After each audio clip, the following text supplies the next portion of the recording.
Here we have one question on Bersenham line generation algorithm, which says that draw a line segment joining 20, 10, 25, 14 using Bersenham line generation algorithm.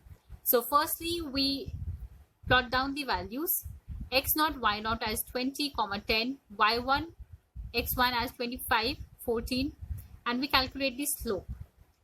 By doing all these calculations, we end up with the slope becoming 0.8. Fine. So the condition which is important over here is the value of delta y and delta x, which is the difference of the initial and the final values of the coordinates.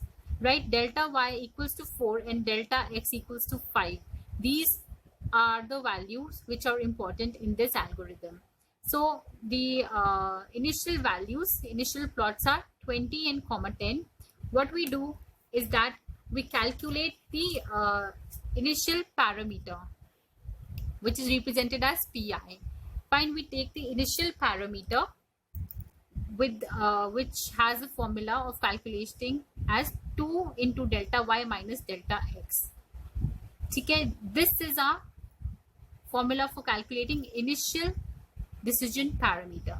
If this value is less than 0, then we increment x and y remains constant, and our next value of decision parameter becomes pk plus 2 into delta y. And if the condition becomes the decision parameter is greater than 0, then we increment both the values x and y, both are incremented, and the next value of the decision parameter becomes pk plus 2 into delta y minus delta x. Fine. So let us calculate our values. Let us calculate the value of pi. Pi equals to 2 into delta y, which is 4, minus delta x, which is 5. We solve it, we get the answer 3. As we know that the decision parameter value is greater than 0, we follow this condition. Fine. We increment both the values. We increment x and y. X was 20, y was 10. We increment both by 1. We end up with 21 and 11. So our values of the coordinates x and y becomes 21 and 11. And the next decision parameter, to calculate that, we use this statement. Fine. So to calculate P2, we come here.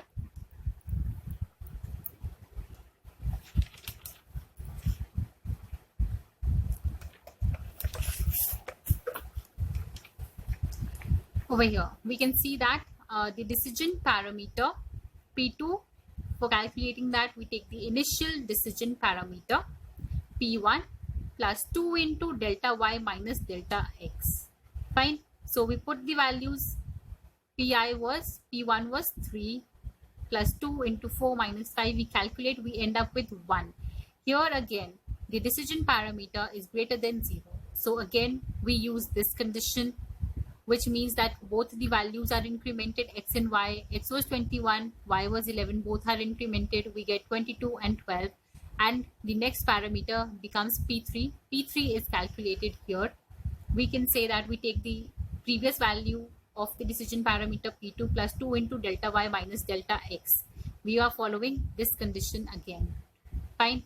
So by calculating this, we end up with minus 1 as our answer. Fine. Over here, the condition changes. The P3 decision parameter now here is less than 0. It is less than 0. So our condition changes and we take this condition. When decision parameter is less than 0, we only increment x. We only increment x. And the next decision parameter becomes this pk plus 2 into delta y. Fine. So by calculating, we are incrementing here only x. So from 22, it becomes 23 and y remains constant. It becomes 12. And the next decision parameter is P4. Now here we have calculated P4.